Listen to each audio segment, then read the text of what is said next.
પોતાની અવસ્થા બદલી શકે છે। તો ઉદાહરણ લઈએ પાણી, પાણીમાં દ્રવ્ય તરીકે લઈ લઈએ, શું તે અવસ્થા બદલી શકે છે?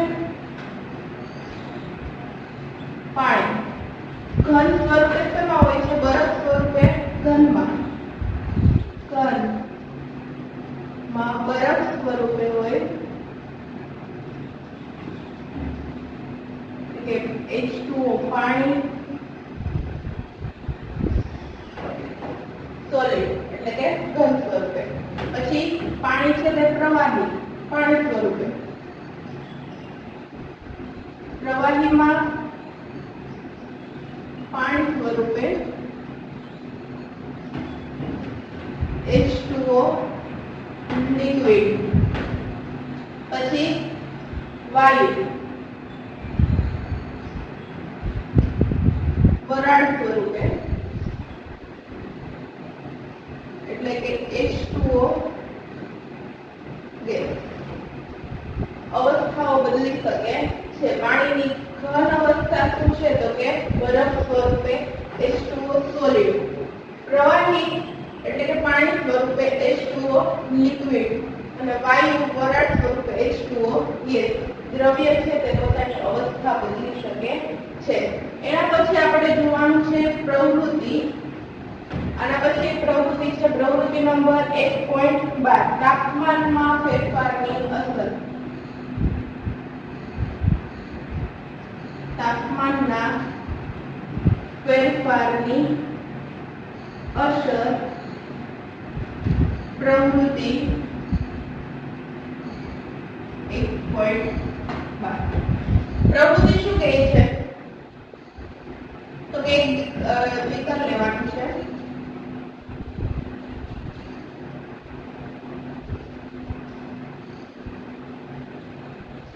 તેમાં ભરવાના છે બરફના ટુકડા।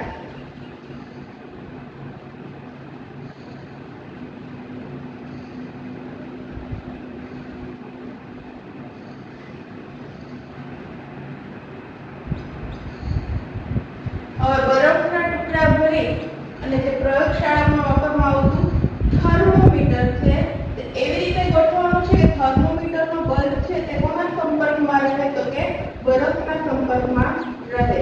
એવી રીતના થર્મોમીટરને ગોઠવવાનું છે।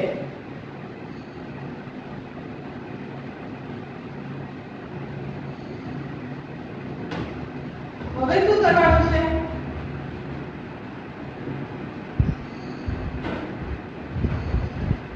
હવે નીચેથી ધીમા તાપે તેને ગરમ કરવાનું છે। શું કરવાનું છે? ધીમા તાપે ગરમ કરવાનું છે। શું થશે? તાપમાનને નોંધવાનું છે કે ઘન સ્વરૂપમાંથી સંપૂર્ણ જે બરફ છે તે ધીમા તાપે પ્રવાહી સ્વરૂપમાં રૂપાંતર થશે ત્યારે તેનું થર્મોમીટર દ્વારા આપણે માપન કરવાનું છે। તો કે બરફ 0°C તાપમાને, બરફ છે તે 0°C તાપમાને તેમાં થશે સંપૂર્ણ ઘન સ્વરૂપમાંથી પ્રવાહી સ્વરૂપમાં રૂપાંતર થશે। સ્પષ્ટ તારણ શું આવશે? તારણ નંબર 1 કે જ્યારે બરફનું ઘન સ્વરૂપમાંથી સંપૂર્ણ રીતે પ્રવાહીમાં રૂપાંતર થશે ત્યારે તેનું તાપમાન કયા તાપમાને તે ઓગળશે? તો કે 0°C તાપમાને ઘનનું પ્રવાહીમાં રૂપાંતર થશે। હવે શું કરવાનું છે કે એક ગમે તે ચમચી કે કોઈ પણ કાચની તળી કે ગમે તે લઈ લો, ચીપીઓ લઈ લો, તેના વડે પાણીને છે તે સતત ગરમ કરવાનું છે, તાપમાનમાં વધારો કરવાનો છે અને અંતતઃ મોટા ભાગનું પાણી છે તે પાણીની પ્રવાહીમાંથી વરાળ સ્વરૂપમાં રૂપાંતર ન થાય ત્યાં સુધી તેને ગરમ કરવાનું છે। અને પછી જોવાનું છે તો કે પ્રવાહીનું તારણ શું જોવા મળશે? તો કે પ્રવાહીનું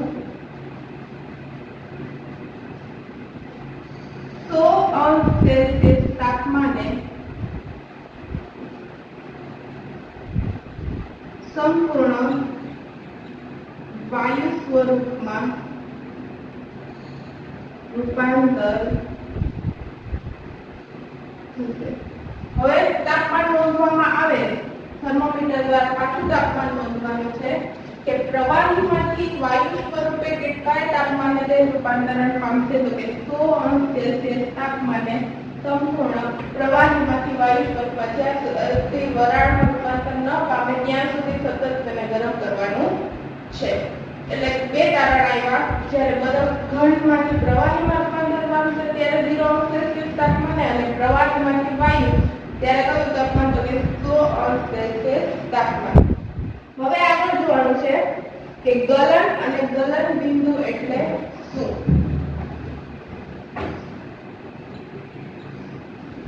ગલન અને ગલન બિંદુ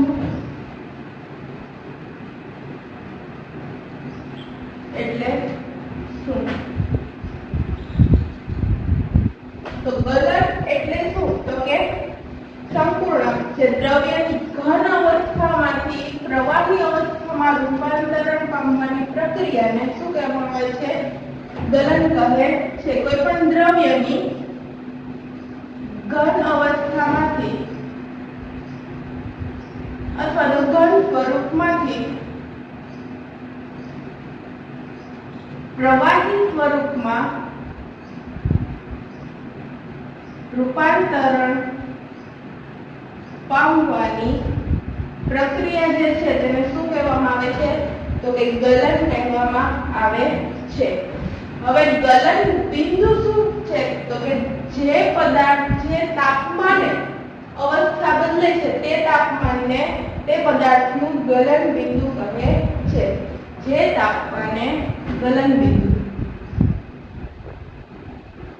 તો કે જે તાપમાને, ખાલી તાપમાન એક શબ્દમાં ફેર કરવાનો છે કે જે તાપમાને પદાર્થ ઘન અવસ્થામાંથી પ્રવાહી અવસ્થામાં રૂપાંતર થાય તે તાપમાનને તેનું ગલન બિંદુ કહેવામાં આવે છે.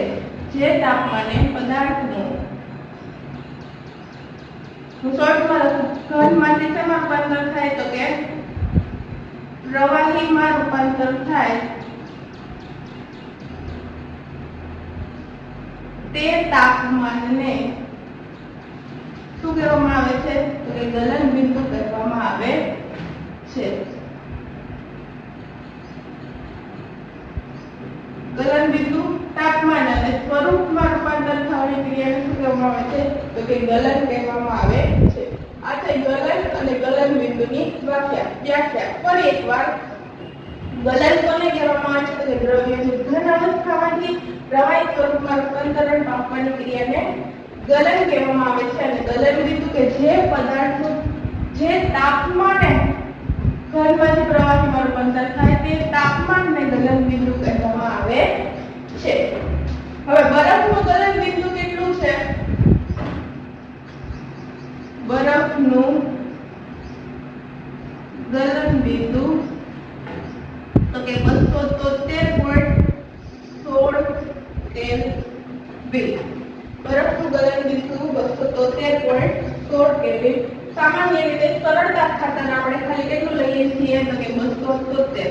કોઈ પણ આના આધારે કોઈ દાખલા પૂછાય તો સરળતા રહે માટે આપણે 0.16 ને લેતા નથી. ખાલી કેટલું લઈએ છીએ? બરફનું ગલન બિંદુ 273 લઈએ છીએ. હવે ગલન, આના પછી આવે ગલન ગુપ્ત ઉષ્મા. ગલન ગુપ્ત ઉષ્મા. હવે ગલન ગુપ્ત ઉષ્મા એટલે શું? તો કે જે તાપમાને, જે પદાર્થનું ગલન બિંદુ જેટલા તાપમાને એક ઓરડાના તાપમાને, એટલે કે કોઈ ઉપરથી આપણે ઉષ્મા કે આપવાની નથી. એક ઓરડાનું તાપમાન એટલે શું? તો કે સામાન્ય રીતે કુદરતી જે ઓરડાનું તાપમાન છે એ જ તાપમાને, તો કે જે તાપમાને ઘન પદાર્થ અથવા તો જે ગલન બિંદુએ એક ઓરડાના તાપમાને ફેરફાર ઘનમાંથી પ્રવાહીમાં રૂપાંતરણ થાય તે અવસ્થાને શું કહેવામાં આવે છે? ગલનગુપ્ત ઉષ્મા કહેવામાં આવે છે. જેટલી ઉર્જા વપરાય છે તેને ગલનગુપ્ત ઉષ્મા ઉષ્મા કહેવામાં આવે છે. પદાર્થના ગલન બિંદુએ એક ઓરડાના તાપમાને 1 કિલોગ્રામ ઘન પદાર્થ, કેટલા કિલોગ્રામ? 1 કિલોગ્રામ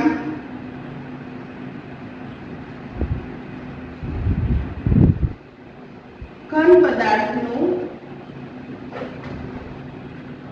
પ્રવાહીમાં રૂપાંતરણ થવા માટે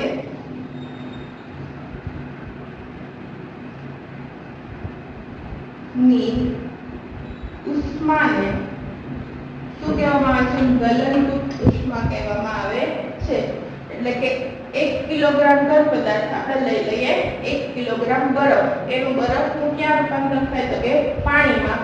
રૂપાંતરણ માટે જે ઉર્જાનો ઉપયોગ થાય છે તેને શું કહેવાય? ઉષ્માનો ઉપયોગ થાય છે તેને શું કહેવામાં આવે છે? ગલનરૂપ ઉષ્મા કહેવામાં આવે છે. ખાસ એક ઓરડાના તાપમાને, ઓરડાના એટલે ઉપરથી આપણે કોઈ તાપમાન આપતા નથી, એક જ ઓરડાના તાપમાને ઘન પદાર્થનું પ્રવાહીમાં રૂપાંતર થવાની ક્રિયાને શું કહેવામાં આવે છે? ગલનરૂપ ઉષ્મા કહેવામાં આવે છે. હવે બરફની ગલનરૂપ ઉષ્મા કેટલી છે? તો 3.35 × 10⁵ જૂલ. હવે ઉષ્માનો એકમ કયો છે? તો કે જૂલ. જૂલમાં ઉષ્માને શેના દ્વારા દર્શાવવામાં આવે છે? તો કે જૂલ દ્વારા દર્શાવવામાં આવે છે.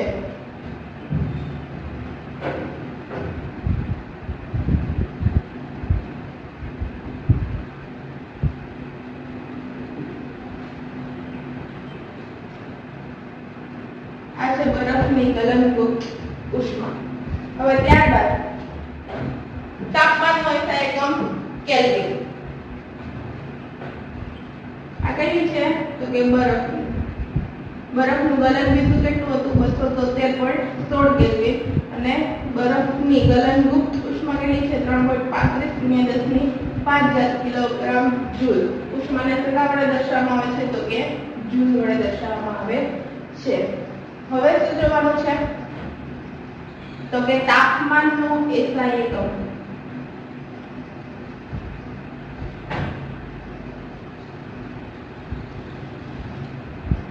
આપણે આગળ જોઈ ગયા તો તાપમાનનો SI એકમ શું છે? તો કે કેલ્વિન. આગળના ધોરણમાં આવી ગયું તાપમાનનો SI એકમ કેલ્વિન. હવે આના આધારે પાઠ્યપુસ્તકમાં આપણને સ્વાધ્યાયમાં ઘણા દાખલા આપેલા છે.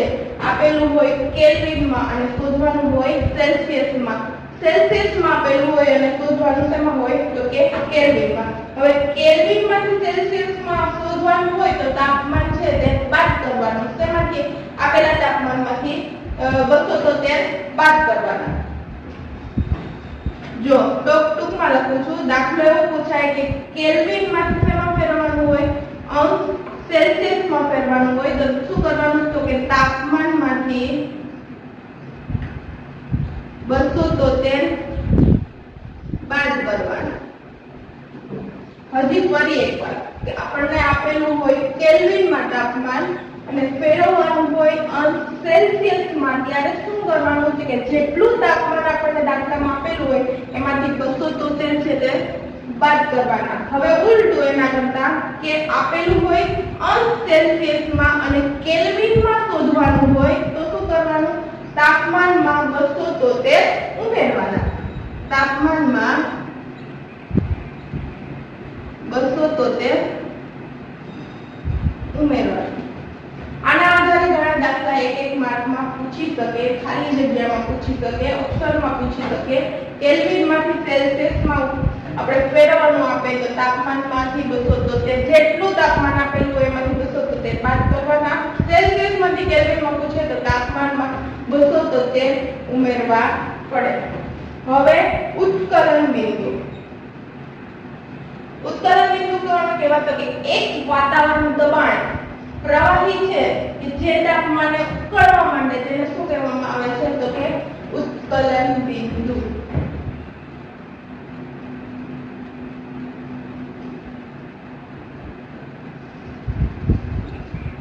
ઉત્કલન બિંદુ કોને કહેવામાં આવે છે? તો કે એક વાતાવરણ દબાણે પ્રવાહી ઉકળવા માટે તે તાપમાને તેનું શું કહેવામાં આવે છે? ઉત્કલન બિંદુ કહેવામાં આવે છે.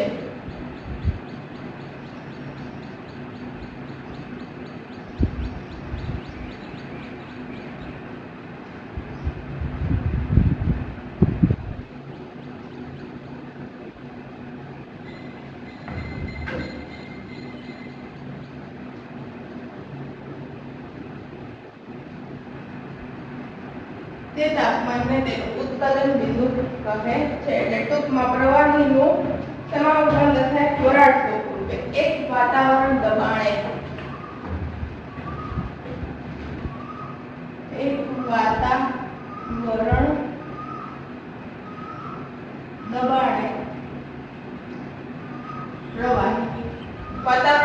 પ્રવાહી છે તે ઉકળવા માંડે છે. શેમાં રૂપાંતર થાય? ઉકળે એટલે વાયુમાં રૂપાંતર થાય. તે તાપમાનને શું કહેવામાં આવે છે? તો કે ઉત્કલન બિંદુ કહેવામાં આવે છે. ગલન બિંદુમાં શું હતું?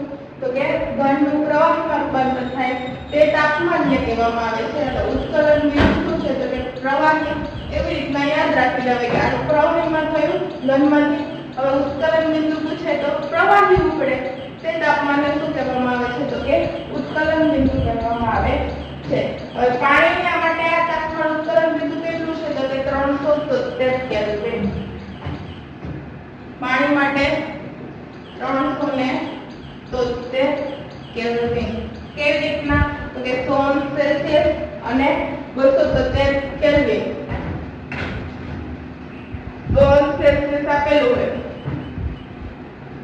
270 કેલ્વિનમાં 100 સેલ્સિયસ ઉમેરવામાં આવશે. કેટલું થાય? 370 કેલ્વિન.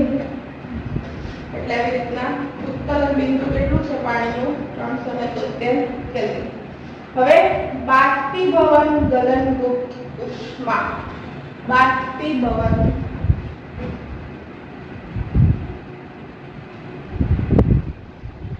ગલનગુપ્ત ઉષ્મા.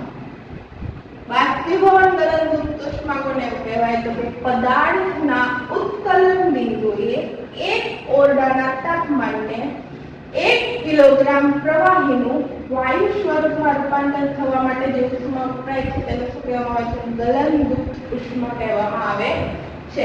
ફરી એકવાર, પદાર્થના ઉત્કલન બિંદુએ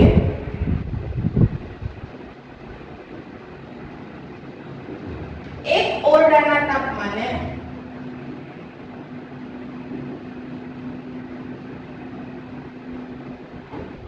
1 કિલોગ્રામ પ્રવાહીનું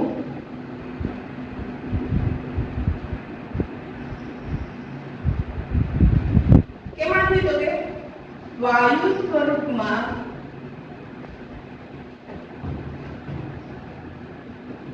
રૂપાંતર થવા માટે ની ઉષ્માને શું કહેવામાં આવે છે? બાષ્પીભવન ગલનગુપ્ત ઉષ્મા કહેવામાં આવે છે. જો ગલનગુપ્ત ઉષ્મા યાદ હોય તો બાષ્પીભવન ગલનગુપ્ત ઉષ્મા યાદ રાખવા માટેની જરૂર નથી. પદાર્થના ગલન બિંદુએ, પદાર્થના ઉત્કલન બિંદુએ એક ઓરડાના તાપમાને 1 કિલોગ્રામ ઘન પદાર્થનું અને 1 કિલોગ્રામ પ્રવાહી પદાર્થનું વાયુ સ્વરૂપમાં રૂપાંતર થવાનું માટે જે ઉષ્મા વપરાય તેને શું કહેવાય છે? બાષ્પીભવન ગલનગુપ્ત ઉષ્મા કહેવામાં આવે છે. હવે દ્રવ્યની અવસ્થા તાપમાન પર, આના પછીનો ટોપિક દ્રવ્યની અવસ્થા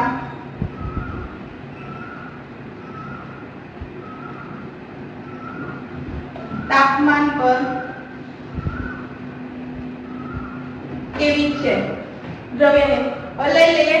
ઘન કોઈ દ્રવ્ય, ઘનને ગરમ એટલે કે ઉષ્મા આપીએ. ઘનને શું આપવું? તો કે ઉષ્મા એટલે કે ગરમ કરતા શેમાં રૂપાંતર થાય? તો કે પ્રવાહીમાં. હવે પ્રવાહીને પાછું ઉષ્મા આપીએ તો શેમાં રૂપાંતર થાય? તો કે વાયુમાં. હવે એનાથી પાછું ઉલટું, વાયુને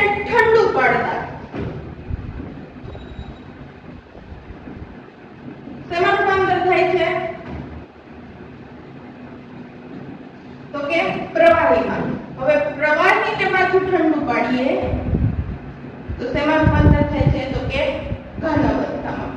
હવે અમુક એવા છે કે ઘનમાંથી શેમાં ડાયરેક્ટ વાયુમાં.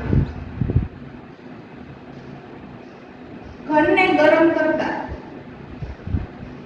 અને વાયુને શેમાં ડાયરેક્ટ ઠંડુ પાડતા.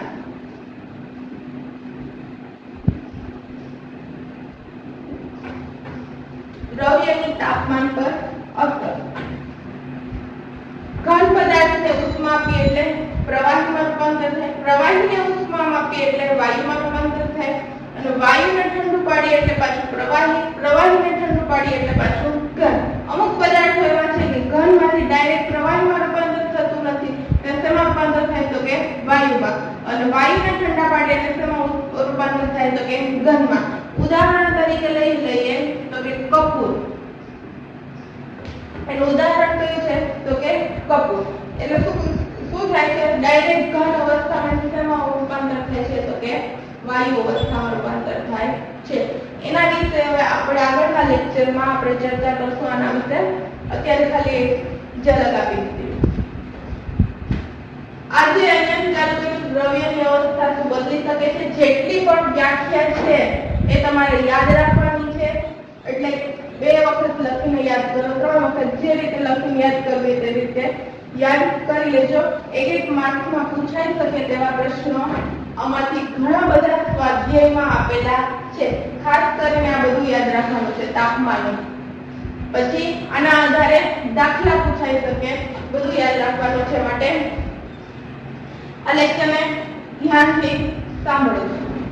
બસ.